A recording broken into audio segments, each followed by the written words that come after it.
Bonjour, alors aujourd'hui je vais vous parler de la Floride.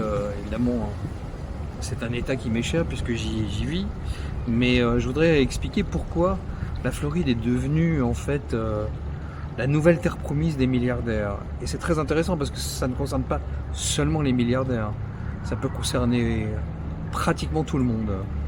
Je dis pratiquement, évidemment. Euh,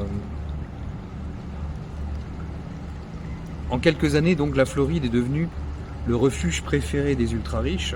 Alors j'aime pas trop cette expression d'ultra-riche, ça fait très extrême gauche, on va dire millionnaire, milliardaire, peu importe. Et Miami et Palm Beach ont supplanté donc New York et la Silicon Valley comme destination ultime des milliardaires, voilà. C'est pourquoi la Floride est appelée la terre promise des fortunes.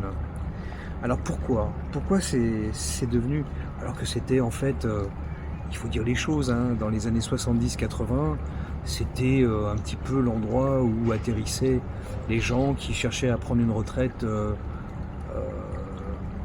je dirais modeste, hein, très modeste même. Les retraités qui n'avaient pas beaucoup d'argent venaient en Floride. D'ailleurs, ce qui explique le changement radical, hein, qu'on peut voir si on parle à des anciens Floridiens qui sont là depuis les années 60-70 ou qui sont nés ici, ils vous diront que la transformation a été radicale, extraordinairement radicale. Alors d'abord, il y a zéro impôt sur le revenu de l'État, ça j'en avais parlé déjà, c'est l'argument numéro 1. La Floride n'a aucun impôt sur le revenu. Bon, faut savoir qu'aux États-Unis, il y a l'impôt fédéral, j'avais fait une vidéo là-dessus, hein. Il y a l'impôt fédéral que tout le monde paye, même en Floride, et il y a l'impôt des États, et il y a même l'impôt des villes.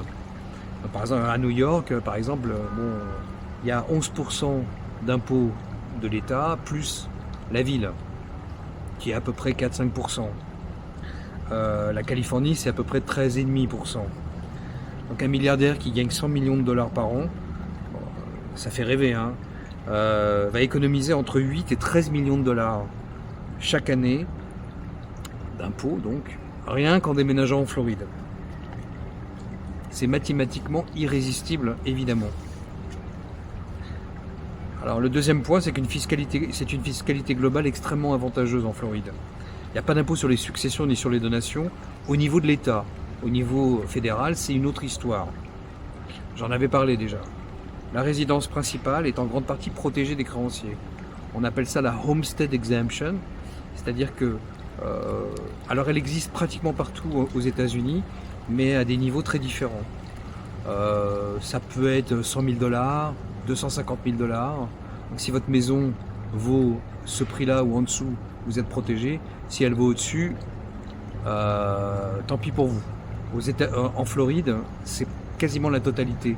Il n'y a pas de limite. Donc si vous avez une résidence à 15 millions de dollars, ce qui est le cas ici, dans la région, vous avez effectivement une exemption totale pratiquement de protection des créanciers. Le régime est très favorable aussi pour les trusts, les sociétés holding et les crypto-monnaies. On a beaucoup de crypto-compagnies ici, des gens qui font des cryptos, des gens qui possèdent des cryptos, des gens qui négocient des cryptos. Il y a aussi la possibilité de domicilier des yachts et des jets privés sans taxes supplémentaires, alors qu'il y a des États qui taxent ça aussi. Bon, le troisième point, il est évident. Je pense que pour moi, ce serait le premier. C'est la qualité de vie exceptionnelle. C'est vrai, on a un climat tropical toute l'année. D'ailleurs, là, en ce moment, je ne sais pas pourquoi il est en train de pleuvoir, alors qu'il y a 5 minutes, il faisait très beau. Il y a des plages, la mer turquoise. Alors, je ne sais pas de quel côté il parle, hein. Est-ce que c'est du côté Atlantique ou du côté golfe du Mexique, dit golfe de l'Amérique. Mais bon, c'est vrai que la mer l'eau est souvent très belle. Il y a des golfs, etc., etc. Ce sont des quartiers ultra sécurisés.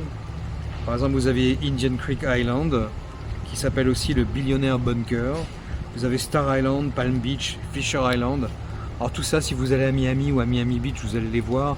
Si vous faites un tour en bateau, il y a des tours, les gens vous montrent, ça c'est telle île, ça c'est la maison de telle personne, célébrité ou personne importante, sportif, business, etc.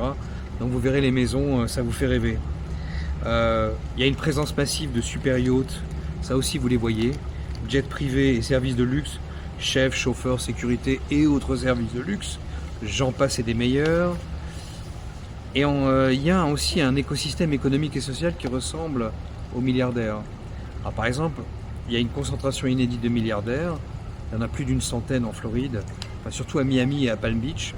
Bezos, Zuckerberg, Ellison, Page, Brin et récemment Schultz, le fondateur de Starbucks, qui a décidé de partir parce que à Seattle, ils veulent faire une taxe sur les milliardaires.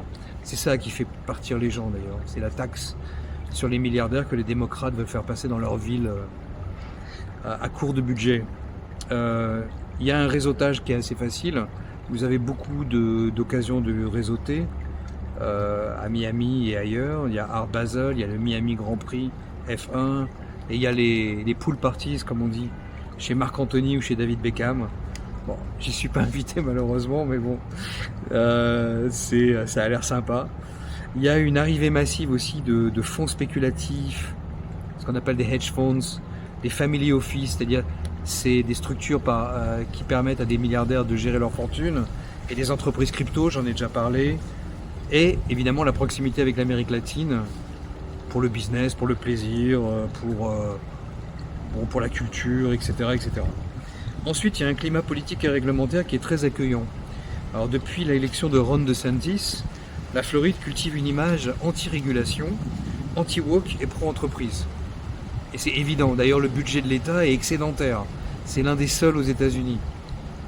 La plupart des budgets des États américains sont déficitaires, enfin, en particulier les États bleus, les États démocrates, mais pas la Floride.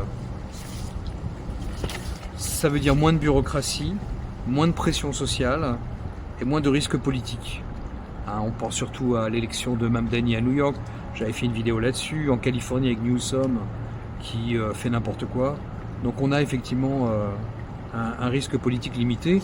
Toutefois, bon, on a des élections bientôt et le gouverneur de New York, DeSantis, ne peut pas se représenter et ses successeurs ne sont pas extraordinaires. Donc là, à mon avis, il y a matière à se poser des questions et peut-être à s'inquiéter un petit peu. Il y a l'effet boule de neige aussi, c'est-à-dire que plus il y a de milliardaires quelque part, plus il en vient. Parce que ça s'agglutine par... c'est un peu tribal tout ça. Un milliardaire en amène un autre.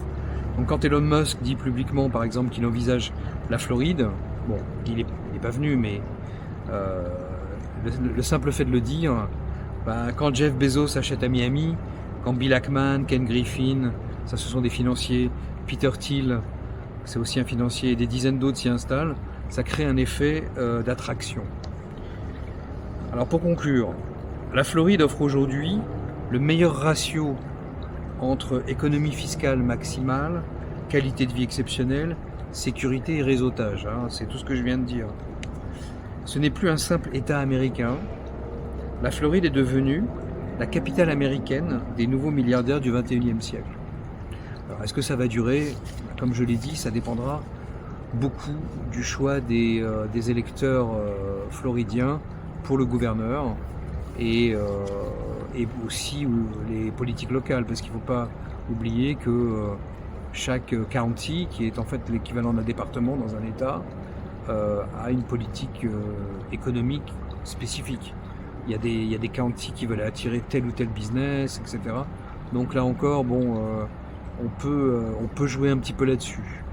Donc oui, la Floride, si elle reste dans cette trajectoire, si elle poursuit cette trajectoire, elle va réussir à attirer encore plus de monde, de la richesse, de la créativité, de l'entrepreneuriat. Mais si elle devient démocrate, elle risque de sombrer dans la dépression, un peu comme New York, Californie, etc. Donc à suivre, évidemment. Voilà, je vous souhaite une bonne semaine et j'espère que cette vidéo vous a plu et à très bientôt.